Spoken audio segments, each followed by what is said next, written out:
నమస్తే NSR news కి స్వాగతం.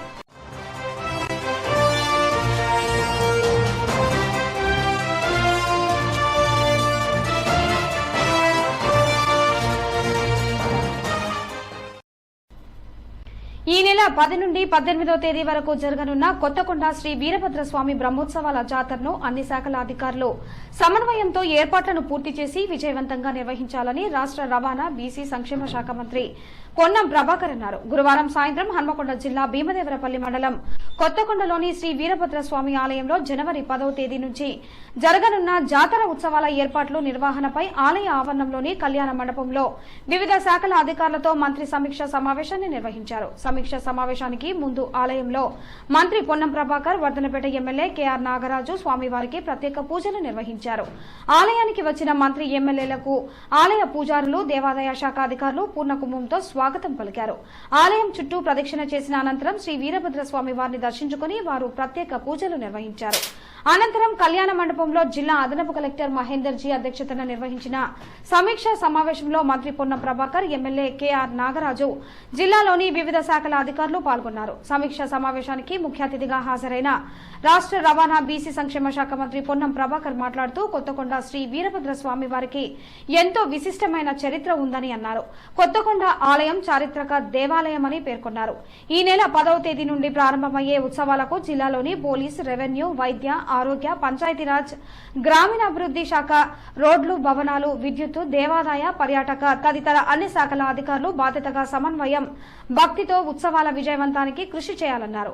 జాతరకు వచ్చే భక్తులకు ఎలాంటి ఇబ్బందులు లేకుండా అధికారులు సమన్వయంతో చర్యలు చేపట్టాలని, బాధ్యతలను సక్రమంగా నిర్వహించాలన్నారు. ఆలయం చుట్టూ అనేక మండలాలకు సంబంధించిన గ్రామాలు ఉన్నాయని వారికి కూడా ప్రాధాన్యం ఉండేలా కృషి చేస్తామన్నారు. వీఐపీ దర్శనం కోసం భక్తులు 50 రూపాయలు, 100 రూపాయల టికెట్ ను ఏర్పాటు చేస్తే దేవాలయ అభివృద్దితో పాటు భక్తులకు సౌకర్యాలు కల్పించేందుకు అవకాశం కలుగుతుందని అన్నారు. జిల్లా అదనపు కలెక్టర్ మహేందర్ జీ మాట్లాడుతూ కొత్తకొండ శ్రీ వీరభద్రస్వామి ఉత్సవాలకు యంత్రాంగం తరపున అన్ని ఏర్పాట్లు చేస్తామని పేర్కొన్నారు. జాతరకు వచ్చే భక్తులకు ఎలాంటి ఇబ్బందులు కలగకుండా వివిధ శాఖల సమన్వయంతో ముందుకు సాగాలన్నారు. ఈ సమావేశంలో Warangal central zone DCP MA Bari, Hanamkonda RTO Ramesh, DPO Jagadishwar, Srilatha, RTC RM Srilatha, దేవాదాయ శాఖ అసిస్టెంట్ కమిషనర్ సునీత, ఆలయ కార్య నిర్వహణ అధికారి కిషన్ రావు, సర్పంచ్ దూడల ప్రమీల, వివిధ శాఖల అధికారులు పాల్గొన్నారు. ఉత్సవాలకు సంబంధించి అందరు అధికారులు దేవుడి భక్తులుగా, అధికారులతో పాటుగా దేవుడి భక్తులుగా, నేను కూడా ఒక భక్తులుగా మీ అందరికి విజ్ఞప్తి చేస్తా ఉన్నా. దయచేసి కార్యక్రమం భక్తులకు ఇబ్బంది లేకుండా చూసే మీ బాధ్యతలల్ల ఎక్కడ ఇబ్బంది లేకుండా మీరు కొద్దిగా శ్రమపడ్డా ఆ యొక్క బాధ్యతను సక్రమంగా నిర్వహించమని మరొకసారి కూడా నేను కోరుతా ఉన్నాను. ఇవి నా వాక్కు కాదు, భగవంతుడు మిమ్మల్ని అందరినీ కూడా కోరుతున్నాను. కొని ఆ విధంగా ఎక్కడ కూడా నిర్లక్ష్యం చేయకుండా కోరండి, అది చేయండి. మా గౌరవ శాసనసభ్యులు కూడా ఇక్కడ ఉండబడేటువంటి ఈ పూజ ప్రారంభమే ఆ ప్రాంతంలో ఉన్నటువంటి ఉమ్మడి వాళ్ళతోటి జరుగుతుంది కాబట్టి మరి దేవాలయ ఉత్సవ కమిటీ, ఎందుకంటే రెగ్యులర్ కమిటీ కావాలని నోటిఫికేషన్ కావాలి. మా ప్రభుత్వం ఏర్పడి 2 రోజులైంది, ఇంకా దేవాలయ ప్రక్రియ కొనసాగుతుంది కాబట్టి ఉత్సవ కమిటీని వేయడానికి త్వరలో అందరినీ సంప్రదించి తీసుకొని ఈ 2-3 రోజుల్లో కూడా ఉత్సవ కమిటీ కూడా వేస్తాం. ఇంకా కొన్ని ఏమైనా మిగిలిపోయి ఉండిన గతంలో చేసిన ఆనవాయితీ ప్రకారంగా గతంలో మీరు ఏదైతే ఏర్పాటు చేసి ఉన్నారో అన్ని డిపార్ట్మెంట్, అన్ని శాఖల వాళ్ళు పబ్లిక్ కోసం, పబ్లిక్ మనము ఎటువంటి అంటే వచ్చే భక్తులకు ఎటువంటి ఇబ్బంది కలగకుండా ఉండే విధంగా ఆలోచన చేసి మరి పాజిటివ్గా ముందుకొచ్చి వాటన్నిటిని అమలుపరచాలని కోరుతా ఉన్నాను. ఎక్కడైనా ఏమైనా సమస్య ఉంటే ఇమీడియట్లీ ఈఓ గారికి సంప్రదించండి. ఈఓ ద్వారా ఏమైనా ఉంటే ఓవరాల్ సూపర్వైజ్ చేస్తున్న ఇక్కడే ఉంటున్న తహసీల్దార్, అదేవిధంగా మా ఆర్డీఓను సంప్రదిస్తే మేము జిల్లా యాజమాన్య పరంగా, అడ్మినిస్ట్రేషన్ పరంగా కావాల్సిన అన్ని ఏర్పాట్లను మేము చేస్తామని తెలియపరుస్తూ ఉన్నాము. ఈరోజు మరి ఈ యొక్క జాతర సంబంధించి విజయవంతం చేయడానికి పలు విషయాలపైన చర్చించి ఆదేశాలు జారీ చేసిన గౌరవ మంత్రివర్గం గారిని మరి మాట్లాడవలసిందిగా. పరకాల నియోజకవర్గంలోని సంగెం మండలంలోని కాట్రపల్లి, చింతలపల్లి గ్రామాలలో శుక్రవారం నిర్వహించిన ప్రజాపాలన గ్రామ సభలలో పరకాల ఎమ్మెల్యే రేవూరి ప్రకాష్ రెడ్డి ముఖ్య అతిథిగా పాల్గొన్నారు. ఆయా గ్రామాలలో ప్రజాపాలన దరఖాస్తుల స్వీకరణ కౌంటర్లను ఎమ్మెల్యే సందర్శించి లబ్దిదారులకు దరఖాస్తులు అందజేస్తున్న తీరును అధికారులను అడిగి తెలుసుకున్నారు. దరఖాస్తుదారుల వద్దకు స్వయంగా వెళ్లి ఎమ్మెల్యే పరిశీలించారు. అనంతరం ఎమ్మెల్యేగా గెలిచి మొదటిసారిగా గ్రామాలకు వచ్చిన రేవూరి ప్రకాష్ రెడ్డిని ఆయా గ్రామాల కాంగ్రెస్ పార్టీ నాయకులు ఘన స్వాగతం పలికి పుష్పగుచ్చాలు అందించి శాలువాలు కప్పి సత్కరించారు.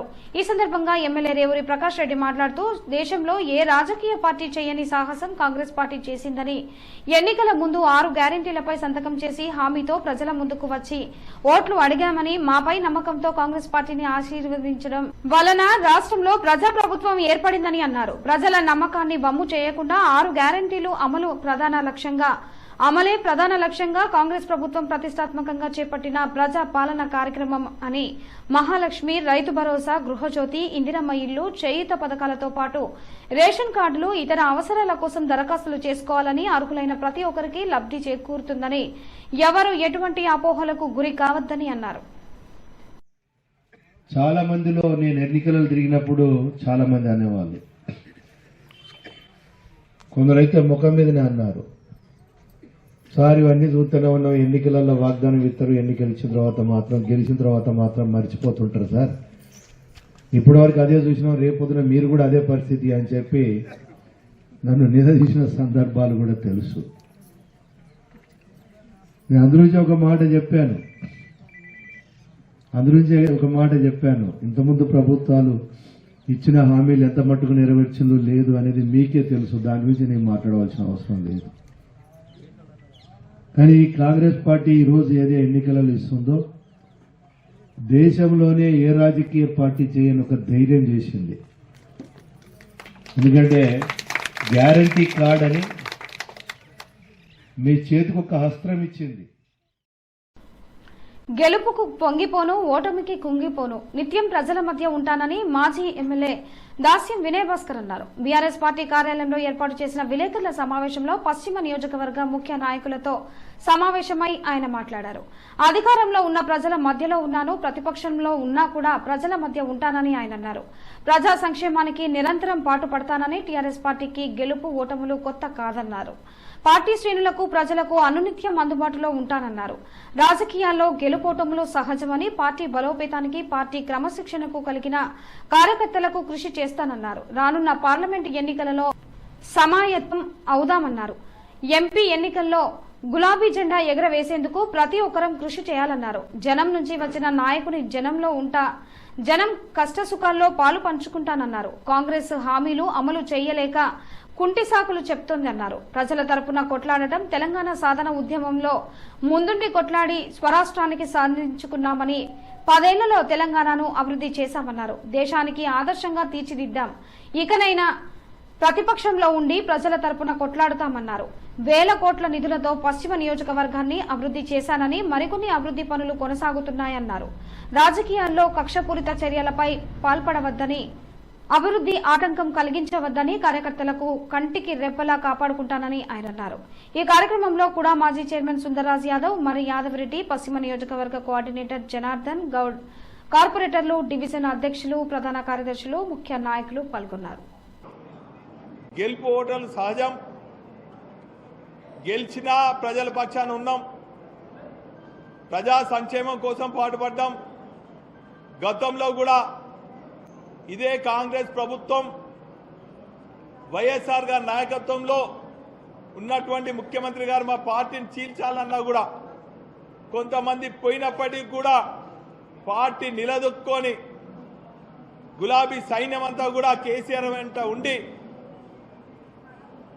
కఠోర దీక్షతోని గాంధీ మార్గంలో తెలంగాణ సాధించడమే కాకుండా సాధించినటువంటి తెలంగాణను అంబేద్కర్ గారి ఆలోచన విధానంతో దేశంలో ఎక్కలేని విధంగా సమాజంలో ఉన్నటువంటి పేద, బడుగు, బలహీన వర్గాల కోసం అనేక సంక్షేమ పథకాలు తెచ్చి ఈరోజు తెలంగాణనే ఆదర్శంగా నిలిచే విధంగా ఆనాటి ముఖ్యమంత్రి కేసీఆర్ గారు అనేక కార్యక్రమాలు చేపట్టినటువంటి విషయాన్ని ఇంకా తెలంగాణ ప్రజలు మర్చిపోలేని పరిస్థితులు ఉన్నారు. శాసనసభ్యుడిగా ప్రజల మధ్యలో ఉన్నాను, ప్రతిపక్ష నాయకుడిగా ప్రజల మధ్యలో ఉన్నాను, అధికారంలో ఉన్నప్పుడు కూడా పార్లమెంట్ సెక్రటరీగా ఉన్నా కూడా నేను ప్రజల మధ్యలో ఉన్నాను, చీఫ్ విప్ అయినప్పుడు కూడా నేను ప్రజల మధ్యలో ఉన్నాను. ఏ అధికార నివాసమో అధికార హంగులతోనో ఎస్కాట్లతోనో పోలీస్ వ్యవస్థతోనో మధ్యలో లేను. ఆనాడు ప్రజల మధ్యలో ఉన్నాను, ఈనాడు ప్రజల మధ్యలో ఉన్నాను. రేపు రాబోయే రోజులలో కూడా మా గులాబీ శ్రేణులను కంటికి రెప్పలా కాపాడుకుంటూ ప్రజల పక్షాన పోరాడుతా, ప్రత్యేకించి సంఘటిత అసంఘటిత వర్గాల సంక్షేమం కోసం అనేక కార్యక్రమాలు గతంలో చేపట్టినా, ఇప్పుడు చేపడతా, రాబోయే రోజుల్లో కూడా చేపడతా అని కూడా ఈ సందర్భంగా తెలియజేసుకుంటున్నాను. ప్రజాపాలన కార్యక్రమంలో ప్రజల నుండి వచ్చిన దరఖాస్తులను సరైన విధంగా ఆన్లైన్లో డేటాను ప్రజాపాలన వెబ్సైట్లో నమోదు చేయాలని హన్మకొండ జిల్లా కలెక్టర్ సిక్తా పట్నాయక్ అన్నారు. శుక్రవారం హన్మకొండ జిల్లా కలెక్టరేట్లోని సమావేశపు హాల్లో ప్రజాపాలనలో స్వీకరించిన దరఖాస్తుల డేటాపై వివిధ ప్రభుత్వ శాఖలలో పనిచేస్తున్న డేటా ఎంట్రీ ఆపరేటర్లకు జిల్లా స్థాయి శిక్షణ కార్యక్రమాన్ని నిర్వహించారు. ఈ సందర్భంగా కలెక్టర్ సిక్తా పట్నాయక్ మాట్లాడుతూ ప్రజల నుండి వచ్చిన దరఖాస్తులను ఆన్లైన్లో నమోదు చేసేటప్పుడు దరఖాస్తుదారు పేరు, వారు ఏ ప్రభుత్వ పథకాలకు దరఖాస్తు చేసుకున్నారు, రేషన్, ఆధార్ కార్డుల వివరాలు దరఖాస్తు పత్రంలో నమోదు చేసిన తదితర సమాచారాన్ని పక్కాగా డేటాను నమోదు చేయాలన్నారు. ప్రజల నుండి వచ్చిన దరఖాస్తులను అత్యంత జాగ్రత్తగా సరైన వివరాలతో డేటాను నమోదు చేయాలన్నారు. దరఖాస్తుదారుల వివరాలు ఆన్లైన్లో నమోదు చేసే డేటాతోనే ప్రభుత్వ పథకాలు ప్రజలకు అందుతాయి కాబట్టి ఆన్లైన్లో నమోదు చేసేటప్పుడు ఆపరేటర్లు చాలా జాగ్రత్త వహించాలన్నారు. దరఖాస్తు ఫారాలను భద్రంగా ఉంచాలన్నారు. హైదరాబాద్ లో శిక్షణ పొందిన 5 ఆపరేటర్లు ప్రజాపాలన కార్యక్రమంలో వచ్చిన దరఖాస్తులను ఏ విధంగా ప్రజాపాలన వెబ్సైట్లో నమోదు చేయాలనే వివిధ అంశాలపై పవర్ పాయింట్ ప్రెజెంటేషన్ ద్వారా జిల్లా స్థాయి శిక్షణ కార్యక్రమానికి హాజరైన ఆపరేటర్లకు వివరించారు. ఈ కార్యక్రమంలో జిల్లా అదనపు కలెక్టర్ రాధికా గుప్తా, డిఆర్డీఓ శ్రీనివాస్ కుమార్, జిల్లా పంచాయతీ అధికారి జగదీశ్వర్, జడ్పీ సీఈఓ వెంకటేశ్వరరావు, ఇతర అధికారులు, జిల్లాలోని వివిధ శాఖల్లో పనిచేస్తున్న ఆపరేటర్లు పాల్గొన్నారు.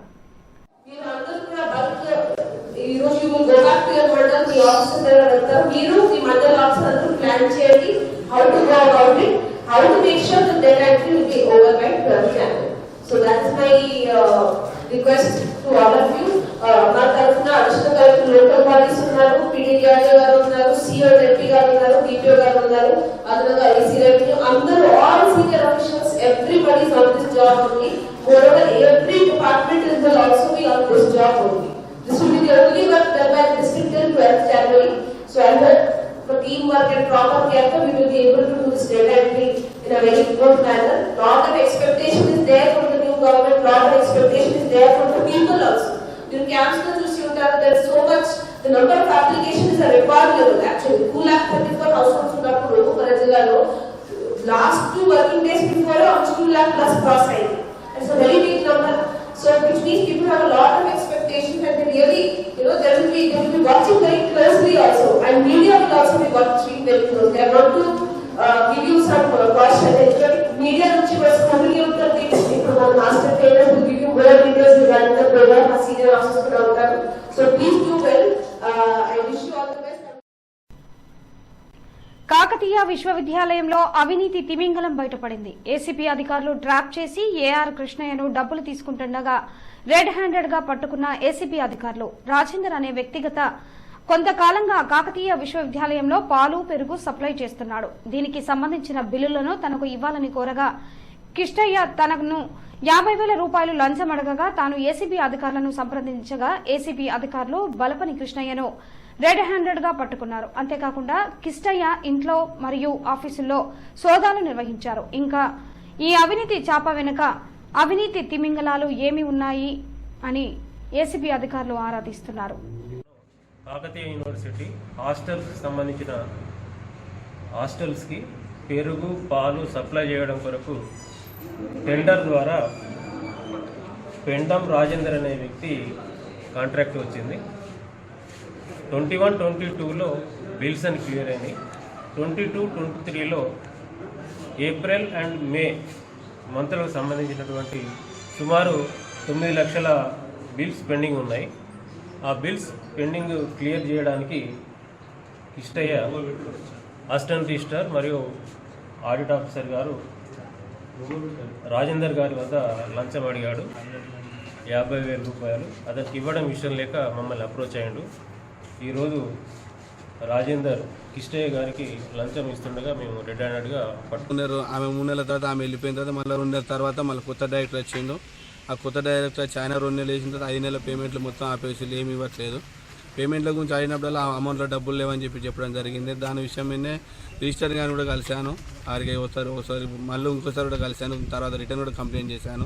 అయినా పని జరగడం లేదు. డైరెక్ట్ వేరే వాళ్ళకి పేమెంట్లు ఇస్తున్నారు, నాకు ఎందుకు ఇవ్వట్లేదు సార్ అంటే వాళ్ళు ఖర్చులకు మాకు డబ్బులు ఇస్తున్నారు, మీకు వస్తానే అవుతుందా, డబ్బు మాకు ఖర్చులు వెళ్ళిన తర్వాత మీకు పేమెంట్ క్లియర్ చేస్తాం, మీరు 10% అమౌంట్ ఏమైనా ప్రిపేర్ చేసి అంటే చెప్పండి, మీకు కూడా నేను చేసి ఇస్తాను అని చెప్పిండు. సరే, నాకు ఆల్రెడీ 19 లక్షల రూపాయలు అప్పటివరకు ఆగుండడం వల్ల సరే సార్ నాకు కూడా చేయండి సార్ అని చెప్పేసి ఆయనతో కమిట్ అయ్యాను. కమిట్ అయిన తర్వాత కొన్ని చిల్లర కూడా ఇచ్చాను. తర్వాత మొన్న లాస్ట్ కూడా ఒక 5 లక్షల దాకా పేమెంట్ వేసిండు.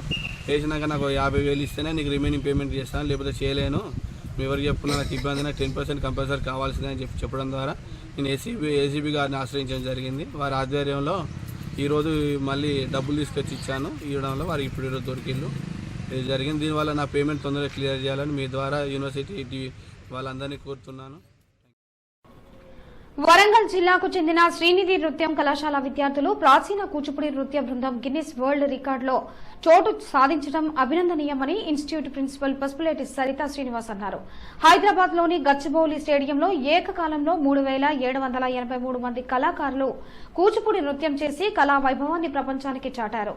నృత్య ప్రదర్శనలో వరంగల్ జిల్లాకు చెందిన దండబోయిన సుమన్ శృతిల కుమార్తె చిన్నారి సహస్రకు అవకాశం దక్కింది. డిసెంబర్ 24 రాత్రి గచ్చిబౌలి అథ్లెటిక్ స్టేడియంలో కూచిపూడి కళావైభవం పేరిట లార్జెస్ట్ కూచిపూడి నృత్యం ప్రదర్శించారు. స్టేడియం నలుమూలలా సుమారు 7 నిమిషాల పాటు కళాకారులు నృత్యం చేస్తూ అలరించారు. గిన్నిస్ వరల్డ్ రికార్డులో చోటు సాధించినందుకు గురువు పసుపులేటి సరితా శ్రీనివాస్ అభినందించారు.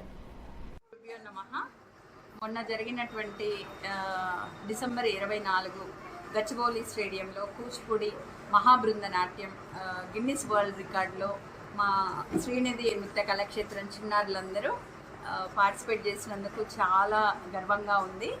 5 సంవత్సరాల వయసు నుండి పెద్ద పిల్లలు 32-33 ఇయర్స్ ఏజ్ వాళ్ళు కూడా మన ఇన్స్టిట్యూట్ నుండి పార్టిసిపేట్ చేయడం జరిగింది. 47 మంది విద్యార్థినులతో అందులో మహాబృంద నాట్యంలో మా ఇన్స్టిట్యూట్ ద్వారా పార్టిసిపేట్ అయినందుకు నేను చాలా గర్వపడుతున్నాను. చిన్నారులందరికీ కూడా ఆశీస్సులు. పేరెంట్స్ అందరికీ కూడా ఇంత మంచిగా కోఆపరేట్ చేసి పిల్లల్ని తీసుకొచ్చి వాళ్ళని ఓపికతోటి అంతసేపు గ్రౌండ్లో ఉండి చలిలో కూడా ఇబ్బందులు ఎదురైనప్పటికీ కూడా అన్ని ఒడిదొడుగులు ఓర్చుకుంటూ పిల్లల్ని ఆ మహాబృంద నాట్యంలో భాగస్వామ్యాలు చేసినందుకు గాను మెయిన్గా పేరెంట్స్కి కృతజ్ఞతలు. ములుగు జిల్లా కేంద్రంలో శుక్రవారం ఏర్పాటు చేసిన మహిళా కాంగ్రెస్ ముఖ్య నాయకురాళ్ల సమావేశంలో మహిళా కాంగ్రెస్ జిల్లా అధ్యక్షురాలు రేగా కళ్యాణి విచ్చేసి కాంగ్రెస్ పార్టీ ప్రభుత్వం ఏర్పాటు చేసిన 1 నెలలోపు మహిళలకు ఉచిత బస్ ప్రయాణం కల్పించడం, మహాలక్ష్మి, గృహజ్యోతి పథకాలతో మహిళా సాధికారత కొరకు కృషి చేస్తున్న సీఎం రేవంత్ రెడ్డి, మంత్రి సీతక్కకి ధన్యవాదాలు తెలిపారు. ఈ సందర్భంగా రేగా కళ్యాణి మాట్లాడుతూ నిజమైన మహిళా సాధికారత కాంగ్రెస్ పార్టీతోనే సాధ్యమని ఆమె అన్నారు. మహిళా మనుల అభివృద్ధిని కాంక్షించి కాంగ్రెస్ పార్టీ మహిళల కొరకు చాలా వినూత్న పథకాలు మేనిఫెస్టోలో పెట్టి ప్రభుత్వం ఏర్పడిన 2 రోజులకు సోనియా గాంధీ జన్మదినోత్సవం సందర్భంగా మహిళలకు ఉచిత బస్సు సౌకర్యం కల్పించి మహిళా సాధికారత వైపు దూసుకుపోతున్న సీఎం రేవంత్ రెడ్డికి, మంత్రి సీతక్కకి ధన్యవాదాలు తెలిపారు. అలాగే ఉచిత బస్ ప్రయాణంపై పబ్లిక్ స్పందన ఎలా ఉంది అనేది తెలుసుకోవడానికి జాతీయ రహదారిపై ఉన్న మహిళలను ప్రభుత్వం యొక్క తీరును అడుగుతూ మహిళా సాధికారత కాంగ్రెస్ పార్టీతోనే సాధ్యమని ఆమె అన్నారు. అలాగే ప్రజాపాలన పేరుతో 5 గ్యారంటీల అమలుకు, మహాలక్ష్మి, గృహజ్యోతి, చేయూత, రైతు భరోసా, ఇందిరమ్మ ఇళ్ల అమలుకు దరఖాస్తుల స్వీకరణ చేస్తూ పేద ప్రజల అభివృద్ధి కొరకు పనిచేస్తున్న కాంగ్రెస్ పార్టీ అని అన్నారు. కాంగ్రెస్ పార్టీ అన్ని విభాగాలలో ముందుకు పోతూ మరింత మహిళలను అన్ని రంగాల్లో ముందుకు తీసుకువెళ్లాలని కోరారు. ఈ కార్యక్రమంలో ములుగు జిల్లాలోని మహిళా నాయకులు పాల్గొన్నారు.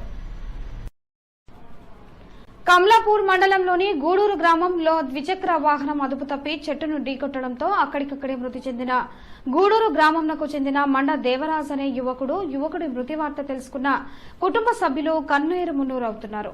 సంఘటనా స్థలానికి చేరుకున్న పోలీసులు మృతదేహాన్ని ఆసుపత్రికి తరలించారు. కామారెడ్డి జిల్లా జూకలు నియోజకవర్గం నిజామాబాద్లోని బృందావన్ గార్డెన్స్ లో జరిగిన జహీరాబాద్ పార్లమెంటు సభ్యులు బీబీ పాటిల్ కూతురు అపర్ణ పాటిల్ సోమేశ్వర్ పాటిల్ వివాహానికి హాజరై నూతన వధువరులను మద్నూరు మండల సొసైటీ చైర్మన్ శ్రీనివాస్ పటేల్ మరియు బీఆర్ఎస్ మండల యూత్ ప్రెసిడెంట్ సుధాకర్ పటేల్ మాజీ సొసైటీ చైర్మన్ పండిత్ రావు పటేల్ కుటుంబ సభ్యులతో కలిసి నూతన వధువరులను ఆశీర్వదించారు. కొమురంభీం ఆసిఫాబాద్ జిల్లా జైనూరు మండల కేంద్రంలోని మేజర్ గ్రామ పంచాయతీ కార్యాలయంలో స్థానిక సర్పంచ్ ఆధ్వర్యంలో సర్వసభ సమావేశం నిర్వహించారు. ఎంపీడీఓ ప్రబోధయ ఈ సందర్భంగా మాట్లాడుతూ అర్హులైన ప్రతి ఒక్కరికి ప్రభుత్వ సంక్షేమ ప్రజాపాలన ఫలాలు అందుతాయని ఎంపీడీఓ ప్రబోధయ అన్నారు. ప్రభుత్వం ప్రకటించిన 6 గ్యారంటీలు అమలు చేసేందుకే ప్రజాపాలన ద్వారా దరఖాస్తుల స్వీకరణ కార్యక్రమం నిర్వహించడం జరుగుతుందన్నారు. దరఖాస్తుదారులు దరఖాస్తు ఫారంలో సరైన వివరాలు నమోదు చేయాలని సూచించారు. అర్హులైన ప్రతి ఒక్కరికి సంక్షేమ పథకాల లబ్ధి చేకూరుతుందన్నారు. దరఖాస్తుల ప్రక్రియ వివరించారు. సేకరించబడిన దరఖాస్తులు త్వరలోనే ఆన్లైన్ చేయబడుతుందని తెలిపారు. ఈ కార్యక్రమంలో విద్యుత్ శాఖ sub engineer Sai Kumar, deputy tahsildar Birshav, EO Srinivas Reddy, sarpanch Parvathi Lakshman, ఉప సర్పంచ్ షేక్ అబ్బు, వార్డు సభ్యులు, ప్రజలు పాల్గొన్నారు. ఈ వార్తలు ఇంతటితో సమాప్తం. నమస్కారం.